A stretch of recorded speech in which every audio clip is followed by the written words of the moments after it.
Tant qu'il y aura des arbres. Une série d'histoires d'arbres racontées par des humains pour qui les arbres comptent.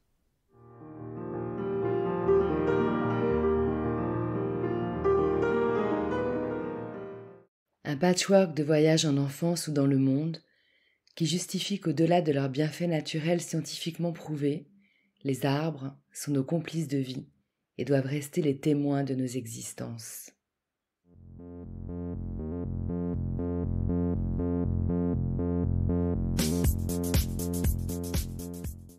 Je suis Nat Gross, fondatrice de Ma Pause Nature.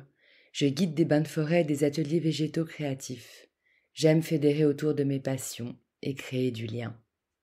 D'une petite graine plantée, un terreau s'est formé et naturellement un réseau racinaire a vu le jour. Un arbre de parole et d'écoute est né et pour nourrir mon arbre, j'ai récolté des vocaux.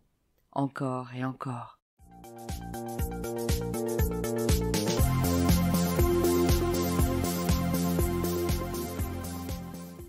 Tant qu'il y aura des arbres, il y aura du vivant. Je suis Justine, j'ai 38 ans, je suis une ancienne Parisienne qui habite depuis 2 ans à Aix-en-Provence. Je suis une journaliste reconvertie depuis peu en tant que doula, donc accompagnante prénatale et postnatale. J'accompagne les femmes et les familles et j'ai 2 enfants. J'ai échangé avec Justine Anderson lorsqu'elle avait fondé TDN, Truc de Nana, un site de bons plans pour filles très actif à l'époque, sur lequel elle annonçait régulièrement mes events, Viens dans mon dressing, et mes pop-up stores, Dr Summer. Moi j'aime bien les que sont-ils devenus. Alors quand je cherchais à qui proposer de participer, un jour, spontanément, j'ai repensé à Justine et découvert sur son Insta qu'elle était reconvertie doula. J'étais surprise, mais j'ai compris ce qui avait pu motiver cette fille saine et sympa pour effectuer un tel virage à 360 degrés, puisque cela m'était aussi arrivé. Elle qui a fait le choix d'accompagner les humains de la naissance à la mort devrait forcément être proche de la nature. Quelle joie j'ai ressentie quand j'ai reçu son histoire.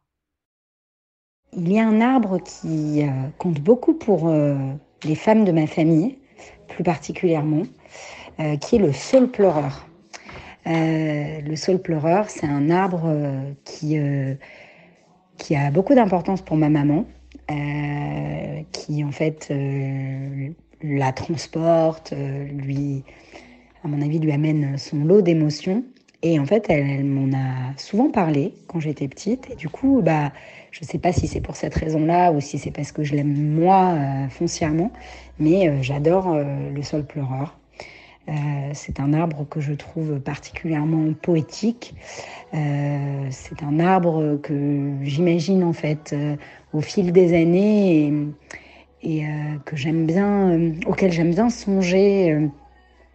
J'imagine quand je passe devant un saule pleureur, j'imagine tous les gens à travers les époques qui ont pu s'aimer sous ce saule pleureur, qui ont pu se raconter des histoires. C'est l'arbre que j'imagine quand je pense à Alice au Pays des Merveilles, quand sa sœur lui raconte ce fameux livre.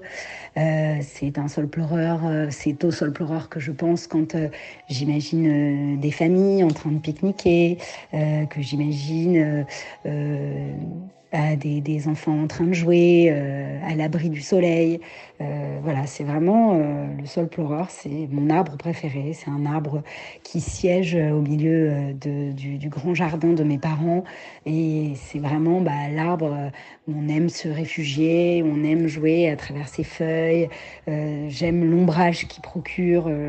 Vraiment, c'est un arbre majestueux. Voilà. Et ma fille, qui a 8 ans, à présent, elle adore le saule pleureur. Elle sait que c'est mon arbre préféré.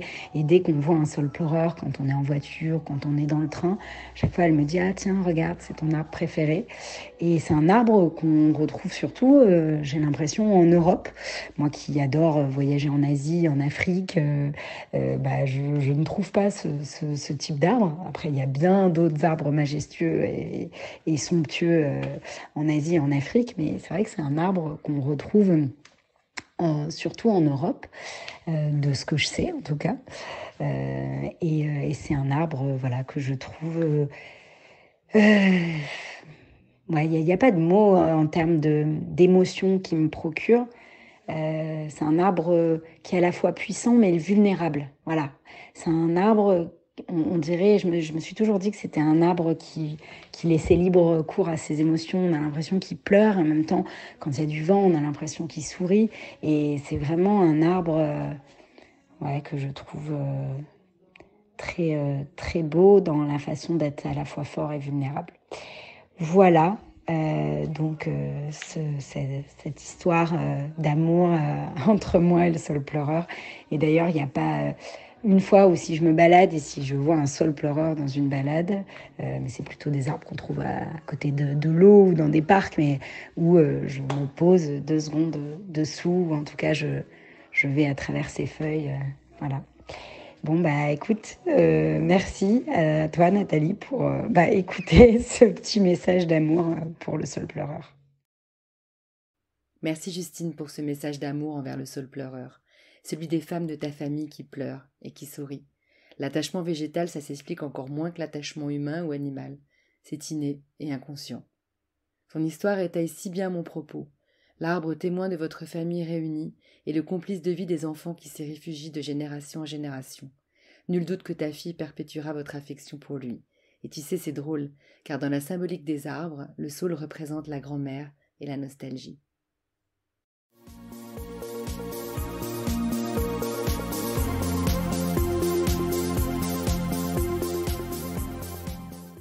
Cet arbre social continuera sa croissance tant qu'il y aura des messages pour l'enrichir et le faire vivre. Vous êtes son eau et son soleil.